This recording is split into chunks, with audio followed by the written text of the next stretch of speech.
Hi കൂട്ടുകാർ, അസ്സലാമു അലൈക്കും വറഹ്മത്തുള്ളാഹി തആല വബറകാതുഹു. 7ാം ക്ലാസ് പൊതുപരീക്ഷയോടനുബന്ധിച്ച് നമുക്ക് ദുറൂസുൽ അഖായിദയുടെ ചോദ്യപേപ്പറിൻ്റെ റിവിഷനാണ് ഇന്ന്. നമുക്ക് ദുറൂസുൽ അഖായിദയിലെ ഫഅലുൽ ലിമാ യുരീദ് എന്ന 7ാമത്തെ പാഠഭാഗം മുതലാണ് ഈ പരീക്ഷയ്ക്കുള്ളത്. എല്ലാവരും പാഠഭാഗങ്ങളൊക്കെ നന്നായി മനസ്സിലാക്കുക. നമുക്ക് ചോദ്യപേപ്പറിലേക്ക് കടക്കാം. മുൻകഴിഞ്ഞ വർഷങ്ങളിലൊക്കെ പാഠബുക്ക് വേറെയായിരുന്നു. അതുകൊണ്ട് മുൻകഴിഞ്ഞ ചോദ്യപേപ്പറൊന്നും നമുക്ക് ഉപകാരപ്പെടുന്നില്ല. അതുകൊണ്ട് വിദ്യാഭ്യാസ ബോർഡ് നമുക്ക് ഈ പാഠബുക്കിനെ ആസ്പദമാക്കിയിട്ട് മോഡൽ ക്വസ്റ്റ്യൻ പേപ്പർ തന്നതാണിത്. നമുക്ക് വായിച്ച് മനസ്സിലാക്കാം. ഒന്നാമത്തെ ചോദ്യം മുതൽ എന്താണ്? കോളത്തിൽ ശരി അടയാളപ്പെടുത്താനാണ്. ഒന്നാമത്തെ ചോദ്യം: യാത്രാ സമയം കുറച്ചു തരാൻ നബി സല്ലല്ലാഹു അലൈഹി വസല്ലമയോട് അഭ്യർത്ഥിച്ചു. ആരായിരുന്നു അഭ്യർത്ഥിച്ചത്? ഉഖ്ബത്ത് ബിനു ആമിർ റളിയല്ലാഹു അൻഹു. അപ്പോൾ നമുക്കത് ശരി അടയാളപ്പെടുത്താം. ഉഖ്ബത്ത് ബിനു ആമിർ റളിയല്ലാഹു അൻഹു നിങ്ങളുടെ 8ാമത്തെ ചാപ്റ്ററിൽ പറയുന്നുണ്ട്. അതുപോലെ തന്നെ എന്താണ്? നബി സല്ലല്ലാഹു അലൈഹി വസല്ലമയുടെ ഖബറിനടുത്ത് ചെന്ന് മഴ ആവശ്യപ്പെട്ട്, ആരാണ് മഴ വേണമെന്ന് ആവശ്യപ്പെട്ടത്? ആരായിരുന്നു? ബിലാൽ ഇബ്നു ഹാരിസ് റളിയല്ലാഹു അൻഹു എന്ന സഹാബി വര്യൻ. ബിലാൽ ഇബ്നു ഹാരിസ് റളിയല്ലാഹു അൻഹു എന്ന സഹാബി വര്യനായിരുന്നു. ഉമർ ബിൻ ഖത്താബ് റളിയല്ലാഹു അൻഹുവിൻ്റെ കാലത്ത് കൊടും വരൾച്ച നേരിട്ടിരുന്നു. ആരുടെ കാലത്ത് കൊടും വരൾച്ച നേരിട്ടിരുന്നത്? ഉമർ ബിൻ ഖത്താബ് റളിയല്ലാഹു അൻഹുവിൻ്റെ കാലത്ത്.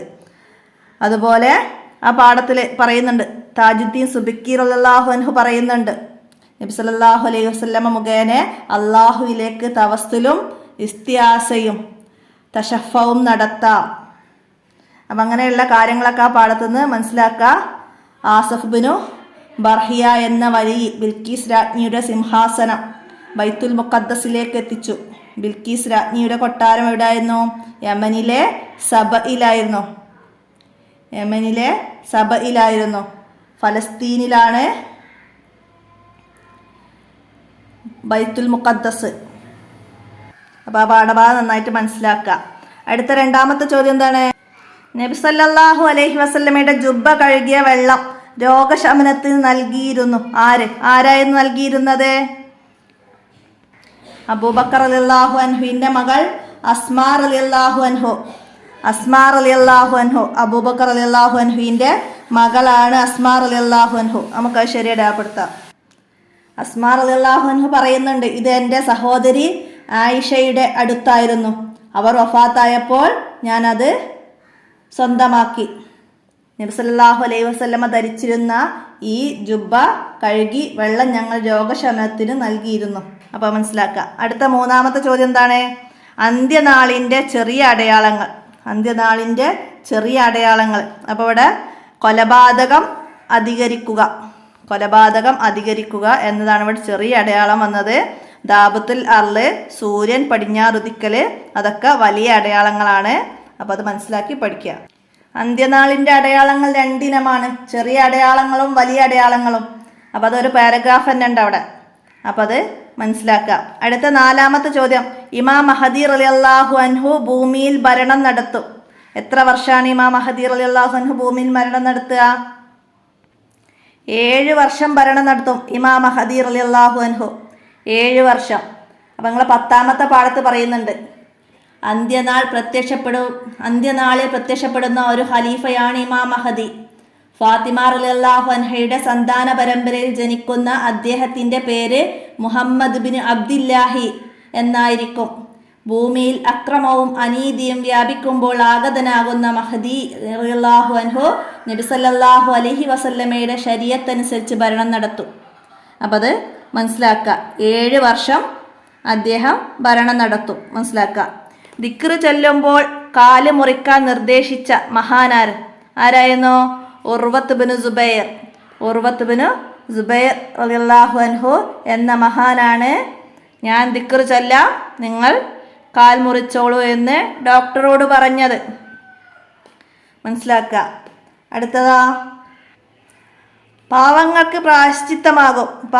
പ്രായശ്ചിത്തമാകും എന്ത്?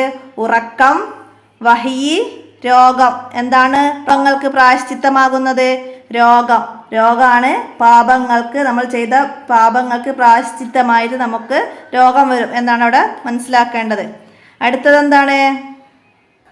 മാച്ച് ചെയ്യാനുള്ളതാണ് അടുത്തത്. ചേരുംപടി ചേർക്കാൻ എന്താണ്? തിരുകേശങ്ങൾ വിതരണം ചെയ്തു. തിരുകേശങ്ങൾ വിതരണം ചെയ്തത് ആരാണ്? അബൂ തൽഹ റളിയല്ലാഹു അൻഹു.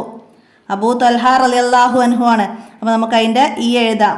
അപ്പോൾ നിങ്ങൾ 9ാമത്തെ പാഠത്തിൻ്റെ ഫസ്റ്റത്തെ പാരഗ്രാഫ് തന്നെ പറയുന്നുണ്ട്. ഹജ്ജത്തുൽ വദായിൽ നബി സല്ലല്ലാഹു അലൈഹി വസല്ലമയുടെ തലമുടി നീക്കിക്കൊടുത്തത് അബൂ തൽഹ അൻസാരി റളിയല്ലാഹു അൻഹുവിനോട് നീക്കിക്കൊടുത്ത അബൂ തൽഹ അൻസാരി റളിയല്ലാഹു അൻഹുവിനോട് ആ തിരുകേശങ്ങൾ സഹാബികൾക്കിടയിൽ വിതരണം ചെയ്യാൻ നബി സല്ലല്ലാഹു അലൈഹി വസല്ലമ കൽപ്പിച്ചു. അപ്പോൾ അവിടെ പാഠഭാഗം വായിച്ച് മനസ്സിലാക്കാം. അടുത്തത് അള്ളാഹുവിൻ്റെ വിധിവിലക്കുകൾക്ക് എതിര് പ്രവർത്തിക്കൽ. അള്ളാഹു താലയുടെ വിധിവിലക്കുകൾക്ക് എതിര് പ്രവർത്തിക്കൽ എന്താണ്? ഡി, ഹറാമാണ്. എതിര് പ്രവർത്തിക്കൽ ഹറാമാണ്. അപ്പം അതിൻ്റെ ഡി എഴുതാം. അപ്പം അവിടെ നിങ്ങളെ 10ാമത്തെ പാഠത്ത് പറയുന്നുണ്ട് അള്ളാഹു താലയെ വഴിപ്പെടലും അവനെ അനുസരിക്കലും വാജിബാണ്. അള്ളാഹു താലയെ വഴിപ്പെടലും അവനെ അനുസരിക്കലും വാജിബായ ഇബാദത്താണ്. അനുസരണ 3 ഇനമാണ്. അനുസരണ 3 ഇനമാണ്. അപ്പം അത് 3 ഇനങ്ങൾ പറയുന്നുണ്ട് പാഠഭാഗത്തിൽ. അപ്പം അതിൽ ഒന്ന് പറയുന്നത് അള്ളാഹു താലയെ അനുസരിക്കൽ വാജിബാണ്, അതിന് എതിര് പ്രവർത്തിക്കൽ ഹറാമാണ്. അള്ളാഹുവിൻ്റെ വിധിവിലക്കുകൾ അനുസരിക്കൽ വാജിബാണ്, അതിന് എതിര് പ്രവർത്തിക്കൽ ഹറാമാണ്. അപ്പോൾ മനസ്സിലാക്കാം. അടുത്തതാ അള്ളാഹു താലാക്ക് പങ്കുകാരുണ്ടെന്ന് വിശ്വസിക്കൽ. പങ്കുകാരുണ്ടെന്ന് വിശ്വസിക്കൽ ഷിർക്കാണ്. ഷിർക്ക് ഷിർക്കും കുഫ്റും അനുസരണയും. അനുസരണയിൽ 3ാമത്തത് പറയുന്നത് 3 കാര്യങ്ങൾ പറയുന്നുണ്ട്. അതിൽ അനുസരണയിൽ 3ാമത്തത് അള്ളാഹു താലക്ക് പങ്കുകാരനുണ്ടെന്ന് വിശ്വസിക്കൽ ഷിർക്കാണ്. മനസ്സിലാക്കുക. അടുത്തതാ ആന്തരികമായ ഹൈറാണ്. ആന്തരികമായ ഹൈറാണ് എന്ത്? ബർക്കത്തെടുക്കൽ. ബർക്കത്ത്, ആന്തരികമായ ഹൈറ് ബർക്കത്ത്.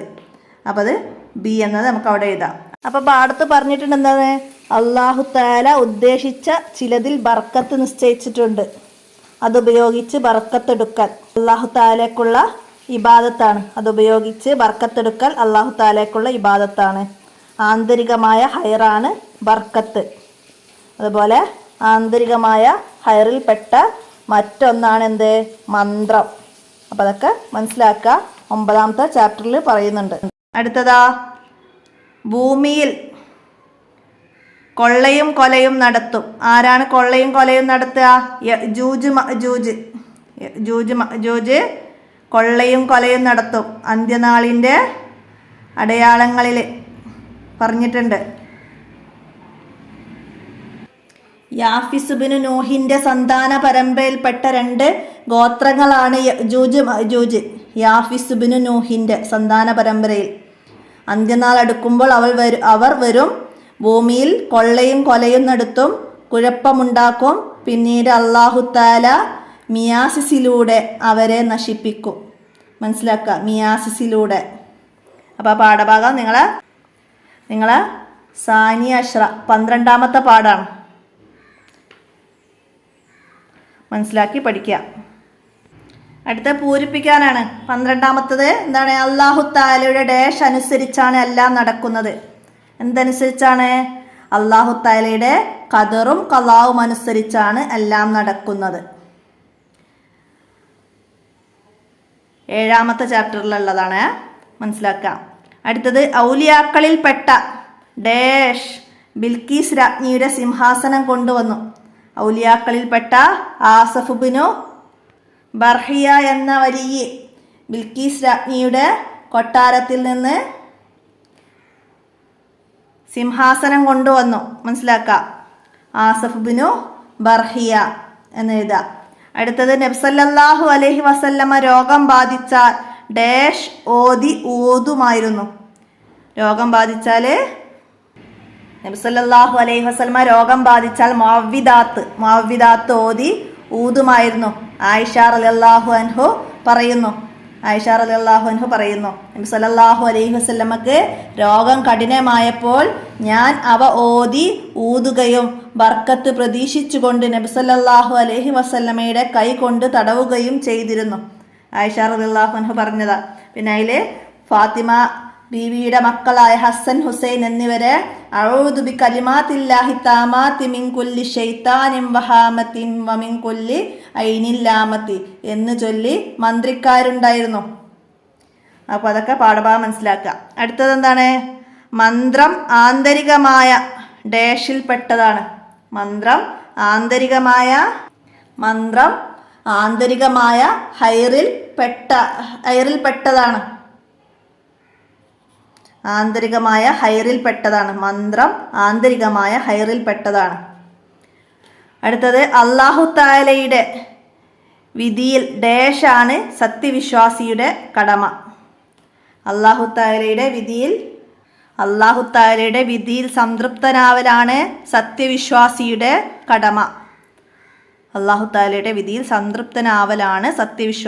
കടമ. അടുത്തതാ അല്ലാഹു തആലയുടെ ഡാഷ് സൃഷ്ടികളെ അനുസരിക്കൽ. എന്താണ് അവിടെ? നേരത്തെ പറഞ്ഞ അനുസരണ 3 ഇനം, അതിലെ രണ്ടാമത്തതാണ്. അല്ലാഹു തആലയുടെ നിർദ്ദേശങ്ങൾക്കെതിരായി സൃഷ്ടികളെ അനുസരിക്കൽ. അപ്പോൾ ഇവിടെ നിർദ്ദേശങ്ങൾക്കെതിരായി. അപ്പോൾ അതാണ് എഴുതേണ്ടത്, മനസ്സിലാക്കുക. അടുത്ത ഒറ്റവാക്കിൽ ഉത്തരം എഴുതാനാണ്. എല്ലാ നബിമാരും അവനെക്കുറിച്ച് മുന്നറിയിപ്പ് നൽകിയിട്ടുണ്ട്. ആരെക്കുറിച്ചാണ്? നിങ്ങളെ 12ാമത്തെ പാഠം അതിൽ പറയുന്നുണ്ട്. നബി സല്ലല്ലാഹു അലൈഹി വസല്ലമ പറഞ്ഞു, ആദം നബി അലൈഹി ഇസ്ലാമിൻ്റെ സൃഷ്ടിപ്പും അന്ത്യനാളിനുമിടയിൽ ദജ്ജാലിനേക്കാൾ അപകടകരമായ ഒരു സൃഷ്ടിയുമില്ല. എല്ലാ നബിമാരും അവനെക്കുറിച്ച് മുന്നറിയിപ്പ് നൽകിയിട്ടുണ്ട്. ആരാണ്? ദജ്ജാൽ. അപ്പോൾ ആരെക്കുറിച്ചാന്ന് വെച്ചാൽ ദജ്ജാൽ ആൻസർ ചെയ്തേണ്ടത്. അടുത്തത് ഈസാ അലൈഹി ഇസ്ലാമിനെ എവിടെയാണ് മറവ് ചെയ്യപ്പെട്ടത്? ഈസാ അലൈഹി ഇസ്ലാമിനെ നബി സല്ലല്ലാഹു അലൈഹി വസല്ലമയുടെ ചാരത്ത്, അതായത് ഹുജ്റത്തു ഷരീഫ്, അൽ ഹുജ്റത്തു ഷരീഫയിൽ എന്നാണ് അവിടെ എഴുതേണ്ടത്. നബി സല്ലല്ലാഹു അലൈഹി വസല്ലമയുടെ ചാരത്ത് അൽ ഹുജ്റത്തു ഷരീഫയിലാണ് ഈസാ അലൈഹി ഇസ്ലാമിനെ മറവ് ചെയ്യപ്പെട്ടത്. എഴുതാം. അടുത്തത് നബി സല്ലല്ലാഹു അലൈഹി വസല്ലമയുടെ ഖബറിനടുത്ത് ചെന്ന് ആരാണ് മഴയ്ക്ക് വേണ്ടി അപേക്ഷിച്ചത്? നമ്മൾ നേരത്തെ പറഞ്ഞിരുന്നു അല്ലേ? ബിലാൽ ഇബ്നു ഹാരിസ് എന്ന സഹാബിയാണ് നബി സല്ലല്ലാഹു അലൈഹി വസല്ലമയുടെ ഖബറിനടുത്ത് ചെന്ന് മഴയ്ക്ക് വേണ്ടി അപേക്ഷിച്ചത്. അടുത്തത് ഈസാ നബി അലൈഹിസ്സലാം ദജ്ജാലിനെ കൊല്ലും.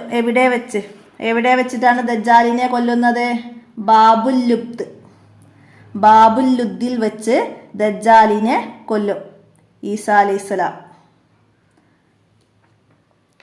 ബാബുൽ ലുദ് മനസ്സിലാക്കുക. അതൊക്കെ നിങ്ങളെ 12ാമത്തെ പാഠത്തിലാണ് പറയുന്നത്. അടുത്തതാ നബി സല്ലല്ലാഹു അലൈഹി വസല്ലമയോട് സ്വർഗത്തിൽ സഹവാസം വേണമെന്ന് ആവശ്യപ്പെട്ട സഹാബി ആരായിരുന്നു? റബിയ റളിയല്ലാഹു അൻഹു ആണ് നബി സല്ലല്ലാഹു അലൈഹി വസല്ലമയോട് സ്വർഗത്തിൽ സഹവാസം വേണമെന്ന് ആവശ്യപ്പെട്ടത്. അപ്പോൾ അത് നിങ്ങളെ 8ാമത്തെ ചാപ്റ്ററിലാണ്. അപ്പോൾ അതിനെക്കുറിച്ചൊക്കെ ഒരു പാരഗ്രാഫ് തന്നെ പറയുന്നുണ്ട്. എങ്കിൽ എനിക്ക് കൂടുതൽ സുജൂദ് ചെയ്ത് എന്നെ സഹായിക്കുക എന്ന് നബി സല്ലല്ലാഹു അലൈഹി വസല്ലമ റബിയ റളിയല്ലാഹു അൻഹുവിനോട് പറയുന്നതൊക്കെ ഉണ്ട്. അതൊക്കെ പാഠഭാഗം മനസ്സിലാക്കുക. അടുത്തത് എന്താണ്? വിഷമം ഉണ്ടാകുമ്പോൾ എന്ത് ചെയ്യണം? വിഷമം ഉണ്ടാകുമ്പോൾ എന്താ ചെയ്യേണ്ടത്? ക്ഷമിക്കണം. വിഷമം ഉണ്ടാകുമ്പോൾ ക്ഷമ കൈക്കൊള്ളണം. അപ്പോൾ അവിടെ ക്ഷമിക്കണം എന്ന് നമുക്ക് എഴുതാം. അടുത്തത് ഒറ്റ വാചകത്തിൽ ഉത്തരം എഴുതാനാണ്. അന്ത്യനാളിനെ കുറിച്ച് നമുക്ക് വിവരം ലഭിച്ചത് എങ്ങനെയാണ്? നിങ്ങളെ 12ാമത്തെ ചാപ്റ്ററിൽ പറയുന്നുണ്ട്. എന്താണ്? അന്ത്യനാളിനെ കുറിച്ച് സത്യസന്ധനായ നബി സല്ലല്ലാഹു അലൈഹി വസല്ലമയിലൂടെ ലഭിച്ച വിവരം മാത്രമേ നമുക്കുള്ളൂ. അപ്പം നബി സല്ലല്ലാഹു അലൈഹി വസല്ലമയിലൂടെയാണ് നമുക്ക് അന്ത്യനാളിനെ കുറിച്ച് വിവരം ലഭിച്ചത്. മനസ്സിലാക്കുക. അടുത്തത് അല്ലാഹു തആല അല്ലാത്തതിനെ ആദരിക്കൽ ശിർക്കും കുഫ്റുമാകും. എപ്പോഴാണ്? അപ്പോൾ അവിടെ 10ാമത്തെ ചാപ്റ്ററിൽ പറയുന്നുണ്ട് ഷിർക്കും കുഫ്റുമാകും. എന്താണ്? സ്വയം ഉപകാരമോ ഉപദ്രവമോ ചെയ്യാൻ സാധിക്കുമെന്ന് വിശ്വസിച്ച് അല്ലാഹു തആല അല്ലാത്തതിനെ ആദരിക്കലാണ് ഷിർക്കും കുഫ്റുമാകുന്നത്. സ്വയം ഉപകാരമോ ഉപദ്രവമോ ചെയ്യാൻ സാധിക്കുമെന്ന വിശ്വാസത്തോടെ അല്ലാഹു തആല അല്ലാത്ത വല്ലതിനെയും ആദരിക്കലാണ് ഷിർക്കും കുഫ്റുമാകുന്നത്. മനസ്സിലാക്കുക. അടുത്തത് എന്താണ്? ഇസ്തിയാഷയെക്കുറിച്ച് താജുദ്ദീൻ സുബിക്കി എന്താണ് പറഞ്ഞത്? നമ്മൾ നേരത്തെ പറഞ്ഞിരുന്നു അല്ലേ? നബി സല്ലല്ലാഹു അലൈഹി വസല്ലമ മുഖേന അള്ളാഹുവിലേക്ക് തവസ്സുലും ഇസ്തിയാഷയും തശഫുവും നടത്താം. നബി സല്ലല്ലാഹു അലൈഹി വസല്ലമ മുഖേന അള്ളാഹുവിലേക്ക് തവസ്സുലും ഇസ്തിയാഷയും തശഫുവും നടത്താം എന്നതാണ് താജുദ്ദീൻ സുബിക്കി റളിയല്ലാഹു അൻഹു പറഞ്ഞത്. മനസ്സിലാക്കുക. അടുത്തത് എന്താണ്? നബി സല്ലല്ലാഹു അലൈഹി വസല്ലമ ഫാത്തിമ റളിയല്ലാഹു അൻഹയുടെ മക്കളെ എന്ത് ചൊല്ലിയാണ് മന്ത്രിച്ചിരുന്നത്? എന്ത് ചൊല്ലിയായിരുന്നു മന്ത്രിച്ചിരുന്നത്? അത് നമ്മൾ നേരത്തെ പറഞ്ഞു.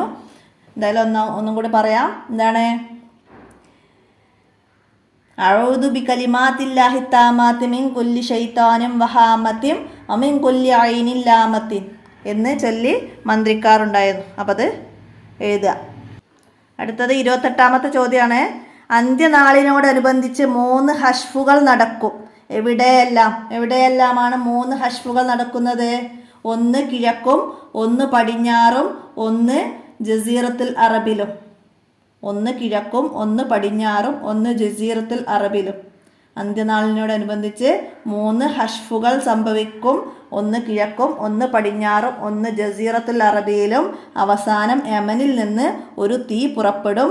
അത് മനുഷ്യരെ മഹ്ശറിലേക്ക് ഓടിക്കും. അപ്പം അത് മനസ്സിലാക്കുക. പാഠഭാഗം മനസ്സിലാക്കുക. 12ാമത്തെ പാഠത്തിലാണത്. അടുത്ത 29 മനുഷ്യ ജീവിതത്തിൻ്റെ ലക്ഷ്യമെന്ന്. എന്താണ്? ശാശ്വത സുഖമാണ് മനുഷ്യ ജീവിതത്തിൻ്റെ ലക്ഷ്യം. 11ാമത്തെ ചാപ്റ്ററിൽ പറയുന്നുണ്ട്. മനസ്സിലാക്കുക. അടുത്ത എന്താണ്? ആദരവ് 3 ഇനമാണ്. ഏതെല്ലാമാണ് ആദരവ്? അപ്പോൾ ഇവിടെ ആദരവ് 3 ഇനമാണെന്നുള്ളത് നമ്മൾ അനുസരണ 3 ഇനമാണ് എന്നാക്കണം. പ്രിന്റിൽ വന്ന വ്യത്യാസമാണ്. മനസ്സിലാക്കുക. അപ്പോൾ ഇവിടെ അനുസരണ 3 ഇനമാണ്. ഏതെല്ലാമാണ് നമ്മൾ നേരത്തെയും പറഞ്ഞു. ഒന്ന് അല്ലാഹു തആലയെ അനുസരിക്കൽ, 2 അല്ലാഹു തആലയുടെ നിർദ്ദേശങ്ങൾക്കെതിരായി സൃഷ്ടികളെ അനുസരിക്കൽ, 3 ശിർക്കും കുഫ്റുമായ അനുസരണ. അങ്ങനെ 3 അനുസരണ. അത് മനസ്സിലാക്കുക.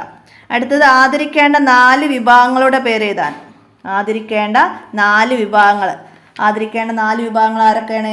അമ്പിയാക്കൾ, ഔലിയാക്കൾ, ഉലമാക്കൾ, ശുഹദാക്കൾ.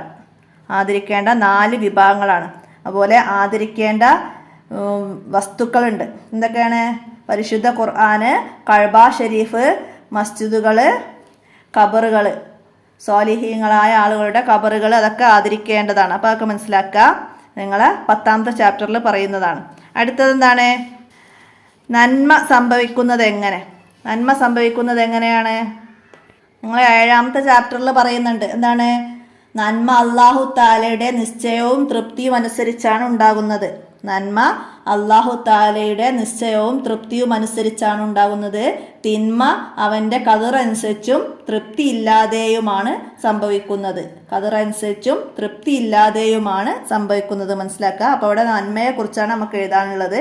തിന്മയെക്കുറിച്ച് വന്നാൽ എഴുതാൻ കഴിയുന്ന രീതിയിൽ അതും പഠിക്കുക. മനസ്സിലാക്കുക. അടുത്തത് എന്താണ്? സഹായം തേടൽ ഷിർക്കാകും. എപ്പോൾ? സഹായം തേടൽ ഷിർക്കാകുന്നത് എപ്പോഴാണ്? നമ്മൾ 10ാമത്തെ ചാപ്റ്ററിൽ തന്നെ പറയുന്നുണ്ട്.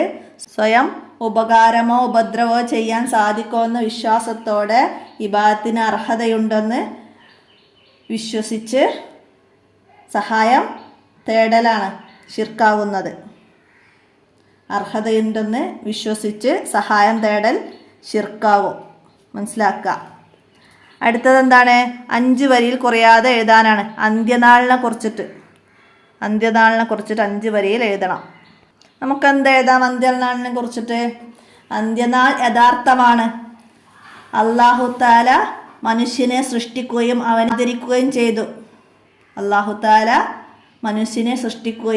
അവനെ ആദരിക്കുകയും ചെയ്തു. എല്ലാറ്റിനെയും അവന് വിധേയമാക്കി കൊടുത്തു. അവൻ്റെ ജീവിതത്തിന് ഒരു ലക്ഷ്യമുണ്ട്. ശാശ്വത സന്തോഷമാണ് അവൻ്റെ ജീവിതത്തിന് ലക്ഷ്യം. നരകത്തിൽ നിന്നുള്ള മോചനം, സ്വർഗവാസവും അവന് ലഭിക്കുക പരലോകത്താണ്. അന്ത്യനാൾ എപ്പോഴാണ് സംഭവിക്കുക എന്ന് അല്ലാഹു തആലക്ക് മാത്രമേ അറിയൂ. അന്ത്യനാളിന് അടയാളങ്ങൾ 2 ഇനമുണ്ട്. ചെറിയ അടയാളങ്ങളും വലിയ അടയാളങ്ങളും. അപ്പോൾ അതൊക്കെ അടയാളങ്ങളൊക്കെ മനസ്സിലാക്കി പഠിക്കുക. അതൊക്കെ എഴുതി 5 വരിയിൽ കുറയാതെ നമുക്കിവിടെ എഴുതാൻ കഴിയണം. അടുത്ത ഖദർ ഖലായിനെ കുറിച്ചിട്ട്, അല്ലാഹു തആലയുടെ ഖദർ ഖലായിനെ കുറിച്ചിട്ട് 5 വരിയിൽ കുറയാതെ എഴുതാൻ കഴിയണം. അല്ലാഹു തആലയുടെ ഖദർ ഖലാ അനുസരിച്ചാണ് എല്ലാം നടക്കുന്നത്. സർവശക്തനും സർവജ്ഞനുമായ അല്ലാഹു തആല അവൻ ഉദ്ദേശിക്കുന്നത് പ്രവർത്തിക്കുന്നു. ജനനവും മരണവും ആരോഗ്യവും രോഗവും ഐശ്വര്യവും ദാരിദ്ര്യവുമെല്ലാം അവൻ്റെ ഖദർ അനുസരിച്ചാണ് സംഭവിക്കുന്നത്. അതിൻ്റെ പിന്നിലുള്ള രഹസ്യം നമുക്ക് അറിയണമെന്നില്ല. നല്ലത് സംഭവിക്കുമ്പോൾ നന്ദി ചെയ്യുക, വിഷമം ഉണ്ടാകുമ്പോൾ ക്ഷമിക്കുക, അല്ലാഹു തആലയുടെ വിധിയിൽ സംതൃപ്തനാവുക. അല്ലാഹു തആലയുടെ വിധിയിൽ സംതൃപ്തനാവുക, ഇതാണ് വിശ്വാസിയുടെ കടമ. അപ്പം അത്രയൊക്കെ ഉൾപ്പെടുത്തിയിട്ട് ഖദർ ഖലായിനെ കുറിച്ചിട്ട് മനസ്സിലാക്കിയത്. അതിൻ്റെ അവസാനത്തെ പാരഗ്രാഫിൽ പറയുന്നുണ്ട്, ഖദറിൽ വിശ്വസിക്കൽ ഈമാൻ കാര്യങ്ങളിൽ പെട്ടതാണ്. നന്മ അല്ലാഹു തആലയുടെ നിശ്ചയവും തൃപ്തിയും അനുസരിച്ചാണ് ഉണ്ടാകുന്നത്. തിന്മ അവൻ്റെ ഖദർ അനുസരിച്ചും തൃപ്തി ഇല്ലാതെയുമാണ് സംഭവിക്കുന്നത്. അത്ര എഴുതി 5 വരിയിൽ കുറയാതെ എഴുതാൻ കഴിയണം. അപ്പോൾ എല്ലാവരും മനസ്സിലാക്കി പഠിക്കുക. നമുക്ക് ഇന്നത്തെ വീഡിയോ ഇവിടെ അവസാനിപ്പിക്കാം. അടുത്ത ചോദ്യപേപ്പറുമായി അടുത്ത വീഡിയോയിൽ കാണാം. അസ്സലാമു അലൈക്കും വറഹ്മത്തുള്ളാഹി വബറകാതുഹു.